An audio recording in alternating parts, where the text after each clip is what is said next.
이재명 대표 공직선거법 위반 사건 어떤 내용인지 간략하게 얘기를 좀 하고 들어가 볼까요? 예. 유죄가 된 사건 내용이요. 그러니까 이제 크게 보면 두 가지 사건입니다. 그렇죠. 하나는 이제 김문기 돌아가신 분인데요. 김문기 씨와 관련된 내용인데 이 사건의 이제 단초는 국민의힘 의원 중에 한 분이 이재명 대표가 성남시장 시절에 해외 출장을 갔을 때 같이 출장 갔던 일행들하고 찍은 사진 중에서 일부만 도려내서 마치 출장을 간 게 아니라 그 김문기랑 같이 골프 친 것처럼 이렇게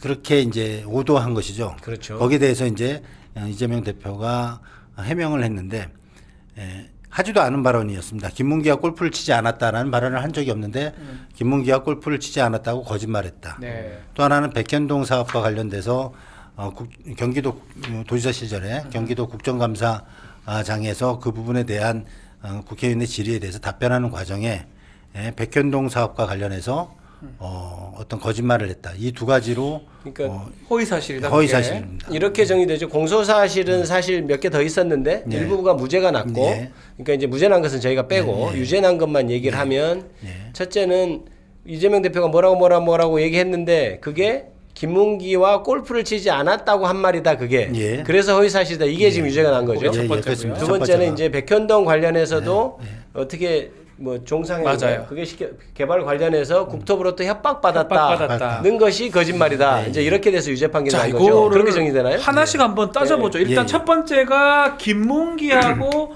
골프를 치지 않았다. 요 발언 내용인데 요 발언 내용은 어떻게 해서 나온 건지 좀 더 구체적으로 말씀해 주시면 좋을 것 같아요. 국민의힘의 박수영 의원이 네. 그때 일행들 약 10명 정도가 네. 11명이 갔는데 한 명은 사진을 찍었으니까요. 그 10명의 단체 사진을 찍었습니다. 근데 그중에 이재명 대표하고 그때 시장님하고 그 옆에 있는 유동규 유동규도 있었고 그분하고 그다음에 돌아가신 김문기하고 또 다른 어떤 사람의 사진까지 저기 나오네요. 그렇죠. 골프 저기 4명이니까 4명을 끊어버려요. 그러니까 저렇게 딱 전체 끊어서 10명 찍은 사진을 저렇게 쫙 해서 4명만 지금 편집이라고 할까요? 그래서 그렇게 돼 있죠. 저게 그러니까 저 말씀은 이재명 대표의 저 말씀은 사진을 설명한 거예요. 저기 사진. 페이스북에 지금 저 박수영 페이스북에 4명의 사진을 설명한 거예요. 네.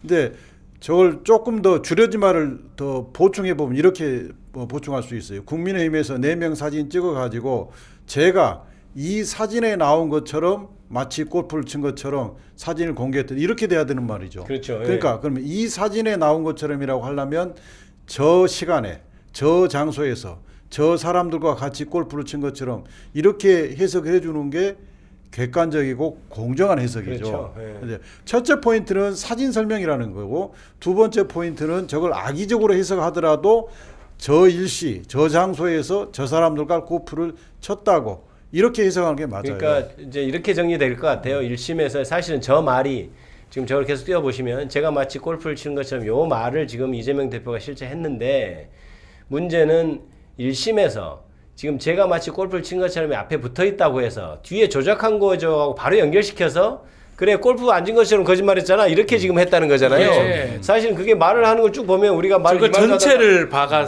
그렇죠. 해석을 해줘야 이 말도 되는데 하다가 저 말도 하다가 이 말도 하다가 이렇게 하는 것인데 그 앞에 했던 말을 쭉 끌어와서 골프를 안 쳤다. 그거에 포인트를 맞춰가지고 확대 해석을 해가지고 그렇죠. 1심에서 판결을 그렇습니다. 해버렸네요. 맞습니다. 확장 해석을 한 확장 거죠. 해석을 한 거네요. 그러니까 이재명 대표는 10명 사진 찍은 거를 악의적으로 4명으로 편집해서 이렇게 조작한 거죠. 이제 이 말을 했는 건데. 전체 뜻은 그건데. 자, 근데 우리가 만약에 기자가 저 사진을 보도한다고 쳤을 때도 네. 이재명 대표처럼 설명할 수밖에 없어요. 당연하죠.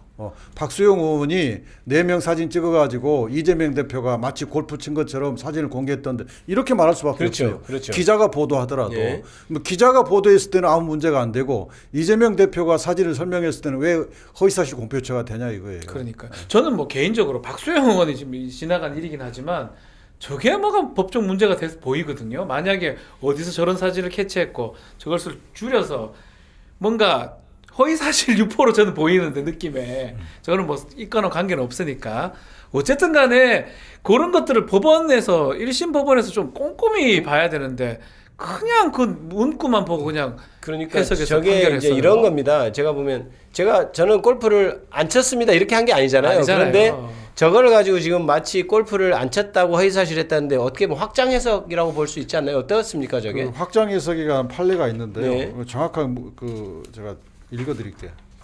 이 판례에서 금지하고 있는 확장 해석을 검찰이 했고 법원이 인정한 거예요. 문건에서 기재된 표현을 기초로 발언의 목적을 추론하고 다시 이에 따라 발언의 의미를 새기는 것은 사후적 추론에 따라 발언의 외연을 확장하는 것에 해당하여 문제된 표현을 접한 일반 선거인의 관점에서 표현의 의미를 사격한다는 법리의 정무현으로 배치된다. 확장 해석하지 말라는 거예요. 그러니까 검사는 저걸 어떻게 확장 해석했냐면 이재명 대표가 저 말을 한 것은 김문계하고 관계를 끊으려고 하는 목적을 가지고 한 거다. 그러니까 저 말은 이렇게 해석할 수 있다라고 안 해석한 되죠. 거예요. 안 되죠. 그 대법원 판례가 발언자의 목적과 의도를 표현되지도 않는 목적과 의도를 가지고 확장 해석하지 말라는 거예요. 아니 1심 법원의 판사는 그걸 모릅니까? 저 다 주장을 했을 것 같은데 저걸 그러니까 그러니까 이재명 대표의 발언에 예. 거짓말 없습니다. 없죠. 저기서 거짓말이 없는데 재판부는 이 발언 내용이 나오게 된 배경은 그 사진에 대한 설명이었는데 그런데 그걸 넘어서서 김문기와의 관련성을 갖다가 이재명 대표가 끊기 위해서 그런 어떤 발언의 배경이라든지 그 취지를 본인 스스로가 재판부가 상상을 한 것 같아요. 더 넓게 해서. 한다는 거예요. 그래서 결국은 골프를 본인이 쳤는데도 안 불구하고 친 것처럼 안 친 얘기했다. 것처럼 하기 위해서 이걸 설명한 거다. 말 그대로 이제 자의적으로 해석한 거죠. 그러네요. 예. 따로 하고 2심 이 재판부에서 부분부터? 네. 우리가 이제 몇 가지 그걸 확인해야 될것 같아요. 2심 재판부는 공정하게 재판을 하려고 하는구나 느낌을 가지는 게 첫 번째가 이겁니다. 김문기하고 골프 치지 않았다. 이게 공소 사실인데 실제로 그 방송에 출연해서 했냐? 하신 발언을 보면 그 말을 한 적이 없거든요. 그러니까 재판장이 김문기하고 골프 치지 않았다고 하는 이 공소 사실은 검찰이 해석을 통해서 도출한 겁니까? 라고 물어봤어요. 정확한 핵심을 짚은 거죠. 핵심을 짚은 네. 거죠. 그러니까 해석을 통해서 도출한 겁니까? 그렇다면 어느 부분이 거기에 해당되는지를 정리해서 공소장 변경해 주세요 그랬다고요. 그러니까 그 부분은 지금 명확하게 재판부에서 문제점이 있다는 걸 이해하고 있고 물어본 거잖아요. 자, 그러면 그거는 이제 우리가 얘기한 것과 맥을 같이 하는 거라고 보고 그럼 백현동 관련해서는 어떤 게 문제가 됐을까요? 백현동 관련해서는 그때 경기도 국정감사장에서 네, 국정감사장이죠. 그게 이제. 네. 그렇습니다. 요거는 식품연구원은 당시 공공기관 이전 5개 대상지 중에 하나였습니다. 당시의 정부 방침은 뭐였냐면 똑같습니다. 이거를 민간에 매각해서 민간이 주상복합을 지어서 분양 사업을 할 수 있게 해주자가 이 당시 정부의 입장이었고 저희한테도 공문이 왔습니다. 앞으로 5개 공공기관 부지에 대해서는 정부가 요청하면은 다 바꿔줘라. 주상복합을 지을 수 있도록. 그래서 당시에 제가 기자회견을 했습니다. 뭐라고 했냐면 토지 용도 변경을 해가지고 분양 수익을 수천억씩 취득하는 건 성남시로서는 허용할 수 없다. 반드시 성남시는 일정한 수익을 우리가 확보하고 주거단지가 아니라 업무시설을 유치하겠다. 이렇게 입장을 발표했습니다. 그럴 때 이제 국토부에 저희한테 다시 이제 일종의 압박이 왔는데 그거 국토의 공공기관 이전 특별법에 보면은 43조 6항이 있다. 국토부 장관이 도시관리계획 이거 변경 요구하면은 지방자치단체장은 반영해야 된다. 의무조항을 만들어놨습니다. 이걸 가지고 만약에 안 해주면 직무유기 뭐 이런 걸 문제 삼겠다고 협박을 해서 자 그러면 이게 뭐 허위 발언인가요? 아니면 이게 요 백현동 사업과 관련 있는 얘기인가요? 이건 어떻게 봐야 됩니까? 그러니까 이 부분도 아까 김문기 관련해 골프 네. 치지 않았다는 것도 해석을 통해 도출했잖아요. 네. 이 부분도 그런 거예요. 학대 해석입니까? 네, 이것도? 뭐냐면 아까 지금 저 발언에서 보시면 먼저 성남시에서 5개 공공기관에 6개 부지를 지방으로 이전해달라고 해주기 위해서 용도 변경해달라고 국토부가 강력하게 요구했어요. 먼저 그 부분을 설명한 거예요. 앞당부가. 강력 요구했다. 네, 맞아요. 백현동을 설명하기 전에 네. 그리고 그 부분 설명하는 과정에서 국토부가 혁신도시법 의무조항에 의해서 용도 변경을 요구했고 네. 이걸 안 들어주면 직무유기로 직무유기 이런 걸 문제 삼겠다고 협박을 하겠다. 해서 이걸 발언을 하신 거예요. 총괄 설명할 때 그 발언을 했다고요. 네. 그다음에 이제 공공부지 이전 관련해서 얘기할 때. 예. 물어본 것은 백현동을 물어봤잖아요. 네. 이 전반부가 설명하고 이제 후반부에서 뭐라고 하냐면 그리고 나머지 백현동 부분은 국토부가 별도의 공문을 보내서 용도 변경을 요구했는데 법률에 의한 요구이고 또 우리가 부지 절반 정도를 기부 천합을 받기 때문에 이렇게 해서 해줬다라고 설명했어요. 그러니까 백현동 식품용품 부지에 관련해서는 국토부가 혁신도시법에서 요구했고 협박했다는 발언을 안 했어요. 안 했는데 안 지금 갖다 했는데 붙였는데 한 것처럼. 전반부에서 했던 그 그것을 단어를 뒤에 갖다 붙였죠. 백현동 설명할 때 했다고 짜집기로 갖다 붙여갖고 기소한 거예요. 자, 그럼 지금 방금 이건태 의원께서도 말씀하셨는데요. 백현동 식품연구원에 대해서는 별도의 공문 언급하면서 이제 법률에 따라 용도변경 해줬다 이 말 아닙니까? 근데 네. 그렇게 말한 그 뒤에 말씀도 한번 들어볼까요? 저 부분 나머지? 이 백현 이 부분은 그냥 임대 아파트 아파트 분양하겠다고 해서 저희가 해주지 마라라고 버티다가 결국 다시 또 국토부가 식품연구원에 대해서만 별도의 공문을 보냈습니다. 뭐라고 보냈냐면 종전부동산 활용용도 제한 등으로 매각에 어려움이 있다. 그러니까 애로사항 해소를 위해서 적극 참여해라. 도시계획 규제를 해제하고 발굴해라. 이런 지시 공문이 다시 와서 저희가 불가피하게 용도는 바꿔주는데 그냥은 못 해주겠다. 공공기여를 할 거를 내놔라 해서 저희가 약 8,000평 정도의 R&D 부지를 저희가 취득했습니다. 이게 여기서 우리가 야. 중요하게 여겨야 될 그 워딩은 대표님의 워딩은 나머지 백현동 이 부분이에요. 그러니까 완전히 이제 주제를 바꾸잖아요. 예. 나머지 백현동 이 부분은 예. 주제를 바꾸고 또 국토부가 별도로 공문을 다시 보내서 그렇죠. 이렇게 완전히 화제를 바꾸고 있는 거예요. 그러니까요. 이 화제를 바꾼 다음에는 검사가 공소사실로 삼은 그 발언을 한 적이 한 적이 없어요. 없죠. 협박이라든지 뭐 이런 네. 게. 그런데 백현동 사업과 관련해서 그 발언을 했다고 기소를 한 거예요. 같이 합쳐가지고. 근데 백현동 관련해서 이제 앞으로 얘기를 드리겠지만 네. 우리가 주장하는 무죄의 핵심적 법리 주장에 대해서 재판부가 명확하게 언급을 했어요. 아, 국정감사 얘기인가요 혹시? 국정감사 얘기도 있고 예. 그거 설명을 드릴까요? 네, 한번 지금 바로 해주셔야 돼요. 그러니까 네. 이제 이 부분이에요. 우리가 이제 주장했던 게 아까 그 공소사실로 그러니까 허위사실 공표죄, 공직선거법상의 허위사실 공표죄는 후보자의 행위에 관한 거짓말을 처벌하는 거예요. 내가 다리를 안 났는데 다리를 났다고 거짓말하거나, 내가 상장을 안 받는데 상장을 받았다고 거짓말, 이런 거짓말. 그렇죠. 후보자의 행위에 관한 거짓말이에요. 근데 검사의 공소사실은 이거잖아요. 국토부가 혁신도시법 의무조항에 대해서 용도 변경을 요구했다. 그걸 안 들어주면 직무유기 이런 걸 문제 삼겠다고 협박했다. 그러면 이 중에 누구 행위예요? 누구 행위? 이게 이재명 후보의 행위냐? 예. 아니다. 이건 국토부의 행위에 대한 국토부 것이다. 행위네. 이거 국토부의 행위에 대한 거짓말은 공직선거법에서 처벌 못한다. 이게 네. 우리 변호인들의 핵심 주장이거든요. 거기에 대해서 재판부가 뭐라고 했냐면 방금 그 두 개의 문장을 얘기를 하면서 이 두 문장 중에 행위자가 이재명의 행위가 뭡니까? 이렇게 그 질문했다고요? 그렇게 물어봤어요. 무죄네요, 그러면. 이재명 후보의 행위가 뭡니까? 검찰 설명해 보세요. 자, 우리 결국은 지금 보면 공소 제기를 하지 말아야 될 공소를 한 것 같아요, 검찰에서. 그렇습니다. 공직선거법상의 허위사실 공표죄는 행위 같은 것들을 해야 돼요. 학력 뭐 이렇게 보이는 걸 해야 되는데 그거 기소한 것도 문제고 또 더 나아가서 이게 허위인자인지 애매한 인식의 부분 이런 것들을 도합 합쳐서 기소를 했거든요. 그렇게 봐야 되는 거 아닙니까? 역대 선거에서 이런 것을 기소한 예가 처음 없어요. 같아요. 아니 이렇게 숨통을 죄버리면 선거에 나가는 후보가 뭐 한마디라도 할 수 있겠어요. 다 걸 수 있잖아요. 이 지역구에 나가는 후보 전부 기소할 수 있어요. 이러면. 네. 1심에서 이제 공소장부터 사실 문제가 돼서 공소장 변경도 됐고 또 일부 무죄가 됐고 좀 그런 상황이잖아요. 공소장부터 한번 간단하게 평가해 주시면 어떨까요? 일단 교유행위 뭐 이런 얘기도 하면서 먼저 아까 백현동 예, 그거부터 하셔야 되고. 좀 정리를 해드릴게요. 아, 예. 네. 그 증인 감정 그 부분도 그 부분을 좀 국정감사에 정리해 한번 얘기해 자, 주시죠. 예. 법리적으로 백현동 부분에 대해서 변호인이 주장했던 핵심 법리가 아까 후보자의 행위에 관한 거짓말만 공직선거법을 네. 처벌한다. 그러니까 예컨대 제가 정치적 반대자에 있는 국민의힘의 누구를 비난하기 위해서 국민의힘의 모 의원이 뇌물도 안 받았는데 공직자 시절에 뇌물을 받았습니다. 라고 내가 발언을 했다고 쳐봐요. 네. 그러면 그것은 나의 행위가 아니잖아요.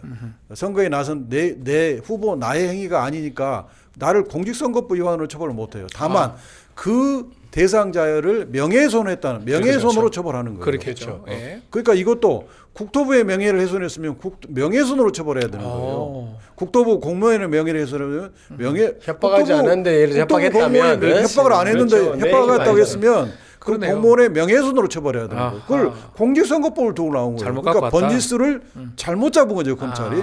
그게 하나고 예. 두 번째는 국회 증언감정법 9조 3항에 국감장이나 국정조사장에 나와서 마음껏 진술할 수 있도록 증언할 수 있도록 보호하기 위해서 조문이 있죠. 예. 이 국감장에서 국정조사할 때 나온 증인들이 한 발언은 국회가 국회 증감법에 의해서 위증죄로 처벌하지 않은 이상 달리 기타 불리한 처벌 받지 아니한다 이렇게 돼 있어요. 예.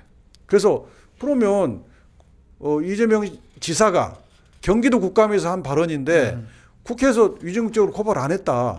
그러면 다른 법에 의해서 처벌 못하는 거 아니냐라고 변호인들이 주장을 했어요. 예. 그런데 1심에서는 그거 이슈에서 어떻게 판단? 어떻게 피해갔냐면 그걸 경기도 국감인데 예. 성남시장 시절에 백현동에 관해서 묻고 답한 거니까 이건 국감하고 직결된 관계없다. 답이 아니다.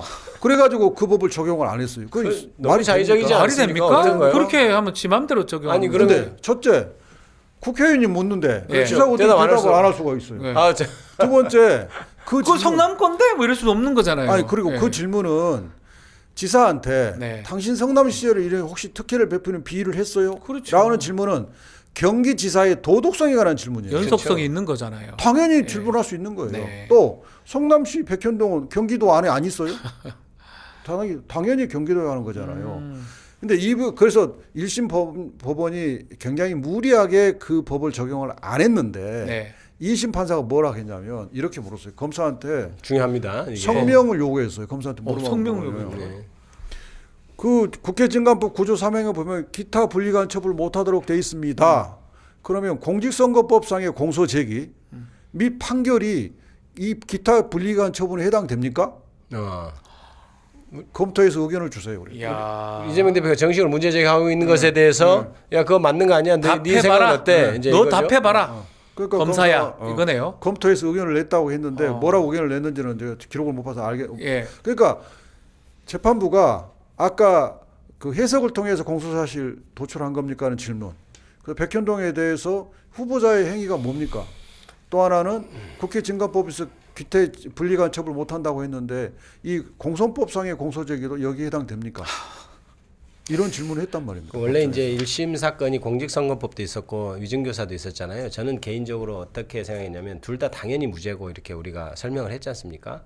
그런데 혹시나 만에 하나 혹시 판사가 편향된 게 하면 위증교사는 어떻게 또 자백을 한 위증 뭐 해서 그래서 혹시나 그걸 꼬투리 그 잡아서 대부분 법률가들이 이거 공직선거법은 볼 것도 그렇죠. 없다. 공소금 이건 공소기각이고 이거는 예. 뭐 확대해서 이거 안 돼 이렇게 생각 당연히 그 크게 생각하지 한 다음에 않았잖아요. 위정교사가 조금 그렇지 않나 이렇게 생각을 자백을 했었거든요. 하니까 뭐 그걸 혹시 어떻게 그것도 말이 안 돼요. 사실상 예. 이게 인과관계가 없고 안 되죠, 안 되는데 그런데 굳이 따지려면 그 예. 판결문 쓰기가 그게 좀 나아요. 그렇죠. 이거는 예. 판결문을 어째 쓰지 이래 생각했었거든요. 그렇죠. 그런데 유죄가 제가 정말 깜짝 놀랐고 그다음에 그것도 또 만에 하나 혹시 유죄자들이 야 이거 벌금 한 7, 80만 원 나올 사안이지 이게 무슨 집행유예가 나오냐. 무슨 벌금 150도 안 나올 거야 이렇게 생각을 했었던 사안이잖아요. 네. 그렇죠. 그래서 마지막으로 아까 이태영 법률위원장도 말씀하셨지만 2심 재판 수요일 날 지금 선고가 되는데 어떻게 전망하시고 마지막으로 또 하시고 싶은 말씀이 있으면 좀 하시면 어떨까 그러니까 싶습니다. 이제 이 방송을 보고 계신 우리 당원 및 지지자 여러분께 드리고 싶은 말씀은 1심에서 유죄 집행유예가 났지만 그 2심 판결은 기준이 될 수가 없다. 이 판결의 품질이 너무 떨어진다. 그러니까 그건 기준이 될 수가 없고 방금 제가 드린 말씀, 우리 이태영 법률위원장이 드린 말씀, 이 부분을 들어보시고 객관적으로 판단해 보면 이태영과 이건태의 말이 맞다 이런 생각이 드실 거예요. 그래서 정당하게 판결이 한다면 이것은 무죄가 날 수밖에 없다. 다시 말해서 유죄를 쓰기가 어렵다. 이런 말씀을 드리고요. 지금 이 정부 들어서 이재명 대표에 대해서 탈탈 털고 어떻게든 구속시키고 처벌하려다 보니까 저런 억지 기소가 나온 것 같은데요. 정리하자면 그런 거죠. 하지도 않은 말을 이 말을 한 것이다라고 판단해서 유죄 판결을 낸 거고, 그 다음에 국정감사에서 했던 것은 다른 처벌을 받지 않는데 다시 형사처벌. 이건 국정감사에서 할 만한 얘기가 아닌데 이래 가면서 그럼 누가 그러면 어떤 얘기를 해야 됩니까? 국정감사 그러니까요. 이거 잘못하면 그렇게 해야 되는 겁니까? 그래서 제가 보기에는 수요일 날 뭐 결과는 아주 좋을 거라고 좋을 것 저는 같다 예상하고 생각이 있고요. 들어요. 네. 1심 판단이 워낙 제가 판결을 읽어봤습니다만 저도 정치성이 봤어요. 떨어지고 엉망입니다. 그러니까 이제 보통 항소심 볼 때 판결문을 보면 알잖아요. 이게 어떻게 될 건지. 그래서 저는 그런 기대를 갖고 있고 잘 될 겁니다.